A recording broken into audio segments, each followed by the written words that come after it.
લુણાવાડા 122 વિધાનસભાના કોંગ્રેસ ધારાસભ્ય ગુલાબસિંહ ચૌહાણ અને તેમના ભાઈઓ સામે ધાક ધમકી અને મારી નાખવાની ધમકીને લઈ હડકંપ। લુણાવાડાના હાલના ધારાસભ્ય અને તેમના જ બે ભાઈ દાદાગીરીને લઈ આતંક।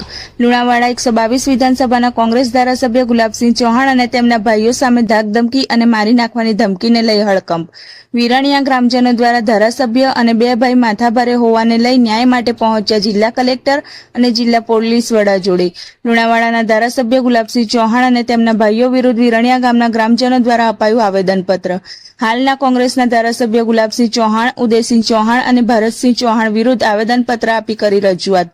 વિરણિયા જિલ્લા પંચાયતના સદસ્ય અને બાંધકામ સમિતિના ચેરમેન ભાજપના અરવિંદ બારિયા પણ આવેદનપત્ર આપવા જોડાયા।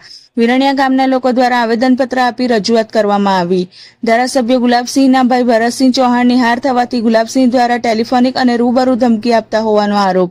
ભરતસિંહ ચૌહાણ વિરણિયા કોંગ્રેસ પક્ષમાંથી જિલ્લા પંચાયત બેઠક પર કરી હતી ઉમેદવારી। ગુલાબસિંહ ચૌહાણ, ઉદયસિંહ ચૌહાણ, ભરતસિંહ ચૌહાણ માથાભારે ઇસમો હોવાનો ગ્રામજનોનો આરોપો।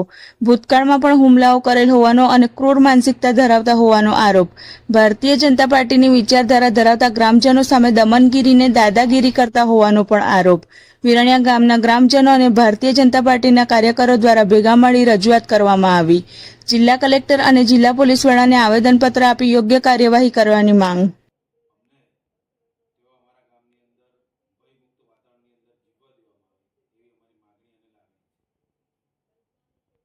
આજરોજ અમે વિરણિયા ગામના ગ્રામજનો માન્ય કલેક્ટર સાહેબ અને માન્ય જિલ્લા પોલીસ વડા સાહેબને આવેદનપત્ર સ્વરૂપે જાણ કરવા માટે આવ્યા હતા કે અમારા ગામની અંદર જે કોંગ્રેસ પક્ષના ચાલુ ધારાસભ્ય છે ગુલાબસિંહ ચૌહાણ, તેઓ દ્વારા જિલ્લા પંચાયત અને તાલુકા પંચાયતની ચૂંટણીની વેરભાવ દેશભાવ રાખી એમના ભાઈની કારમી હાર થતો અમારા ગામના જે ભાજપના કાર્યકરો હતા એમના પર તેઓ દ્વારા વારંવાર 2-3 વખત એક જ મહિનાની અંદર હુમલાઓ કરવામાં આવ્યા છે અને ધાક ધમકીઓ આપી ગામની અંદર ભયનું વાતાવરણ ફેલાવવામાં આવ્યું છે અને લોકો આજે એમની ડરના માર્યા કોઈ પણ જગ્યાએ પોલીસ સ્ટેશને કે કોઈ પણ જગ્યાએ જઈ નથી શકતા, જેથી તેઓની સામે અમે ભારતીય જનતા પાર્ટીના કાર્યકરોએ વિરોધ કરી અને તેઓની સામે કાર્યવાહી કરવા માન્ય કલેક્ટર સાહેબ અને જિલ્લા પોલીસ વડા સાહેબને આવેદનપત્ર સ્વરૂપે